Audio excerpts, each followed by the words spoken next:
Let's get right to it. Guys, your $2,000 fourth stimulus check update together with your daily news update. Watch out. The Supreme Court just junked the eviction moratorium. How should you prepare? The latest news on the $3.5 trillion stimulus package. They want to add a major housing credit for it. Maybe the $2,000 renter's tax credit or even the $15,000 homebuyer credit. Wow, right? And for our finale, how all of this ties together with that $2,000 fourth stimulus check. You've got to stick around for that one. I really appreciate that. Let's go ahead and jump in. Breaking news, guys. The Supreme Court just blocked the latest CDC eviction moratorium.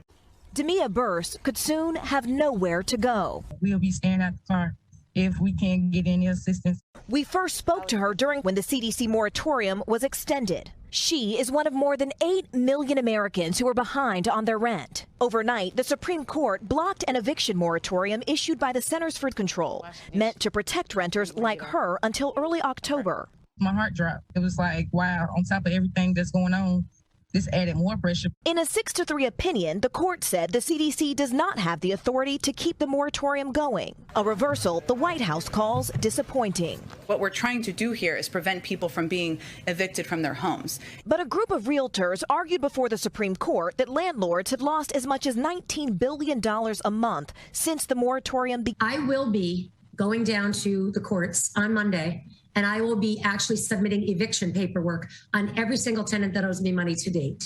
Deb Pusateri owns 70 buildings in Albany, New York, and says the Supreme Court decision is past due. Where do we get the money to keep paying the bills? Where do we get the money to keep supporting the tenants?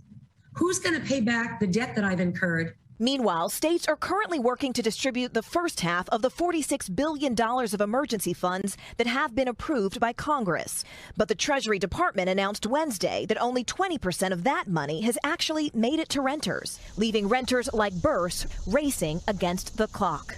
For the moratorium to be reinstated, the Supreme Court says Congress would need to vote to extend it. Meanwhile, experts say landlords could begin the eviction process as early as next week. Watch out for those landlords. They want to file those evictions as early as possible. Some are saying as early as next week. As Diane Yantel, president and CEO of the National Low Income Housing Coalition, puts it, the federal eviction moratorium was a lifeline for millions of families, the last remaining federal protection keeping them safely and stably housed throughout. The tragic, consequential, and entirely avoidable outcome of this ruling will be millions of people losing their homes this fall and winter, just as the Delta variant ravages communities and lives. A survey of renters by the U.S. Census Bureau found an estimated 11.4 million were behind on rent as early as July. And a lot of southern states are in trouble here. Mississippi has the biggest share of people behind on rent, 29% of its rental population, which is about 157,000 renters. And this is followed by South Carolina at 28%, roughly 265,000, and Georgia at 24%, 563,000 renters. In South Carolina, all but 4 counties had at least 1 in 5 behind in rent, while 6 had almost a third of their renters lagging on payments. Now, aside from them, at least 4 other states have 20% or more of their renters at risk: Indiana, West Virginia, New York, and Connecticut. Drop a quick comment if you or anyone that you know is one of the millions who are facing this eviction cliff pretty soon. Let's see what we can do to help our community here. Tell us about your situation in the comments below. What you need to do now is look for local protections. States like California and Illinois have extended their state eviction moratoriums. Other states like Minnesota, Nevada, and New York have new laws that protect renters from eviction while you're in the process of applying for emergency rental assistance. That rental assistance is really key, guys. Now, if you remember, only 11% of the emergency rental assistance money has been distributed, so judges may actually push back and give tenants a chance. Take a moment to at least ask them, have you applied? And judges may be telling landlords, before you file to evict, you need to apply for rent relief first. So make sure that you apply ASAP. There's a searchable list of rental assistance programs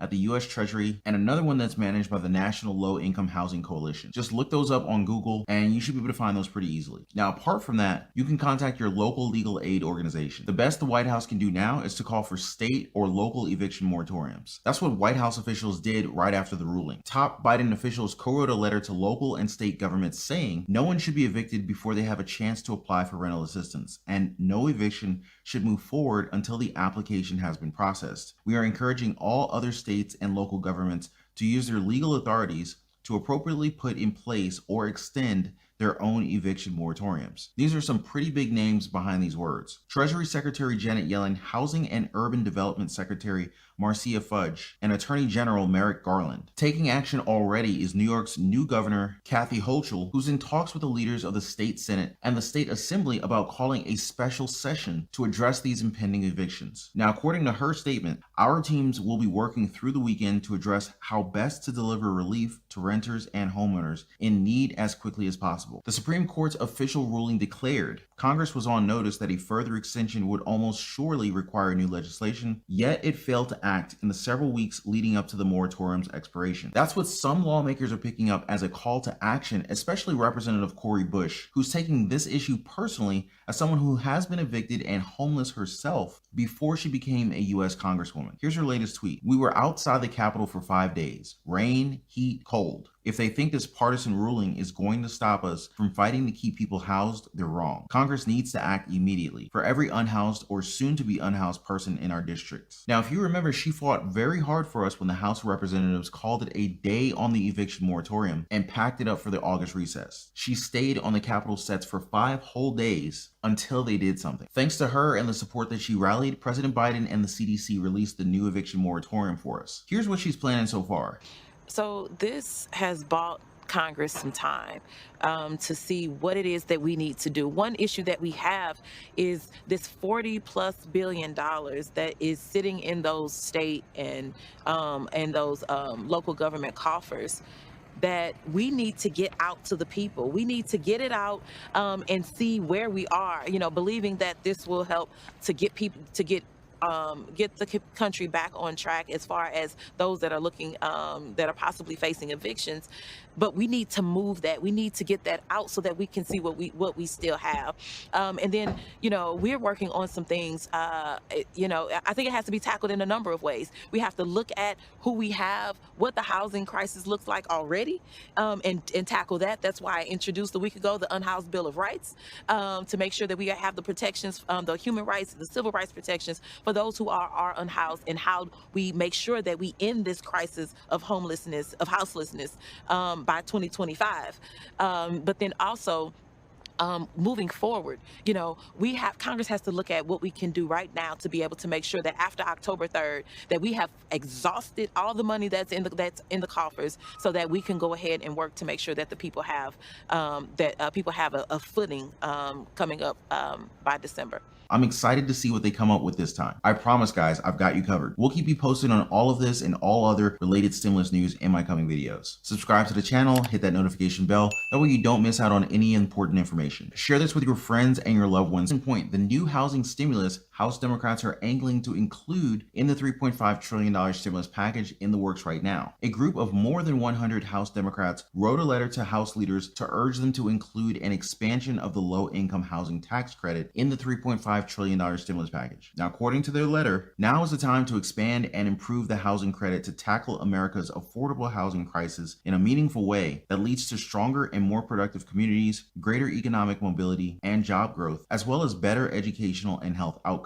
More specifically, the proposal focuses on the low-income housing tax credit, which is basically a tax break for developers of affordable rental housing. They want to do this by increasing state allocations of the credit, increasing the number of affordable housing projects that can be built using a type of tax-exempt bond, and making improvements so that the housing credit better serves underserved communities. That's pretty good news on its own, but what's even better is when we look at the other Congress proposals this could actually tie together with. Senator Ron Wyden's DASH bill, or the Decent, Affordable, Safe Housing for All Act, wants to enact 21st century housing policies that adequately address 21st century challenges, meaning housing for everyone experiencing homelessness within 5 years, and prioritizing children and family for placement by issuing them a housing choice voucher. It's also promising some major stimulus money in our pockets. Down payment tax credit for first-time homebuyers, $15,000 first-time homebuyer tax credit, fully refundable and equal to 20% of the purchase price of a home. Fully refundable means that you get the thing in cash when applicable. Renter's tax credit, credit equal up to 110% of the difference between market rent and utilities, and 30% of the tenant's income. Here's a sample of the computation, guys. 1 bedroom unit at $700 plus, say, about $200 for utilities at $2,500 monthly income. That's $900 minus $750 equals $150. Now, $150 multiplied by 110%, so that's $165 that you're going to get per month for your rent. Now, if you multiply that by 12 months, that is $1,980 a year that you're going to get through this tax credit. Not bad, right? Now, of course, you have to do your own computation for your own exact situation, but I'm pretty sure you're going to get around a $2,000 stimulus check or more with this renter's tax credit. More updates on this one in my coming videos. You can also check out our dedicated playlist on rental assistance as well as housing stimulus for a deep dive into this one. Check out the channel playlist section right after this video. Now, since we mentioned popularity and a large group of lawmakers, let's not forget the 80+ lawmakers all pushing for recurring stimulus checks in the coming stimulus bill. Lawmakers from the House and the Senate have sent letters asking President Biden to include recurring stimulus checks in the new stimulus package. The latest one is from 6 members of the House Ways and Means Committee, one of the main committees working on the package right now. According to the letter, we urge you to prioritize recurring direct payments. It has served as a stark reminder that families and workers need certainty in a crisis. They deserve to know that they can put food on the table and keep a roof over their heads. They should not be at the mercy of constantly shifting legislative timelines. And they also highlight the fact that a 4th and a 5th stimulus check could keep an additional 12 million out of poverty. Combined with the effects of the American Rescue Plan, direct payments could reduce the number in poverty in 2021 from 44 million to 16 million. Like our channel motto, guys, poverty is a policy choice, and so is stimulus. If this works out, we could potentially see anywhere between a $1,000 and $2,000 4th stimulus check and maybe even a 5th stimulus check. Wouldn't that be pretty amazing? Definitely working hard to get this done, and a good mark on their midterm report cards are Congress Democratic leaders. House Speaker Nancy Pelosi wrote a letter this week to her colleagues saying, "The coming weeks will be intense, but we will achieve our goals, working with the Senate to ensure passage of our historic legislation." To ensure a fast process, House Speaker Nancy Pelosi is working in parallel with Senate lawmakers, so everyone's aligned and the approval can actually happen sooner. Pelosi said, "We write a bill with the Senate because it's no use us doing a bill that is not going to pass the Senate." Her Senate counterparts aren't slouches either. One's the Senate Majority Leader Chuck Schumer, who's known for getting his colleagues in line for a vote. I remember him talking down Senator Joe Manchin from a legislative ledge during the last stimulus package in March. Thanks to Schumer, Manchin agreed to the 3rd stimulus check with just a few minor income level modifications. Now, apart from Schumer, we also have Senate Budget Chair and stimulus hero, Senator Bernie Sanders. He's taken this thing to the road and hitting Republican strongholds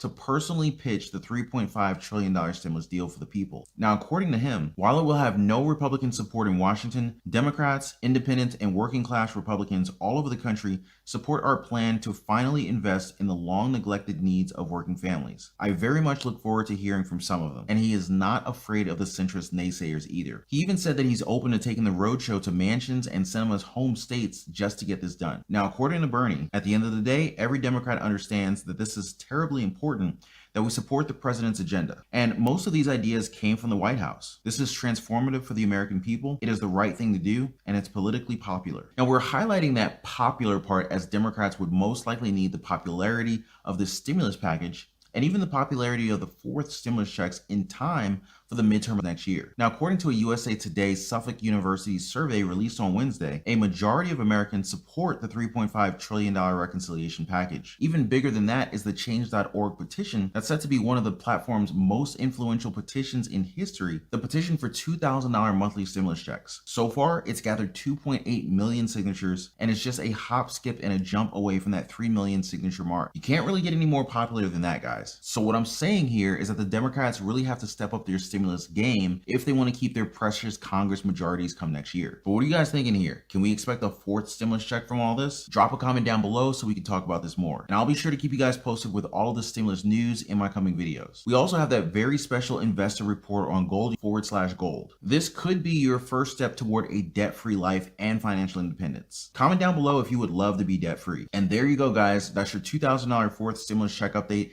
Together with your daily news update, we cover the fact that the Supreme Court just junked the eviction moratorium and what you can do about it. We also cover the major housing credits in the $3.5 trillion stimulus package, including the $2,000 renter's tax credit and the $15,000 home buyer credit. And for our finale, how this all ties together with that $2,000 4th stimulus check. As always, a big thank you guys for tuning in and hitting that like button for me. Your likes, your comments, and your shares are such a big help, you guys. They mean so much to me and our channel. And this is exactly why I keep working so hard to give you guys the latest, most accurate stimulus updates each and every single video. See you guys on the next one. Take care. See you guys on the next one. Take care. See you guys on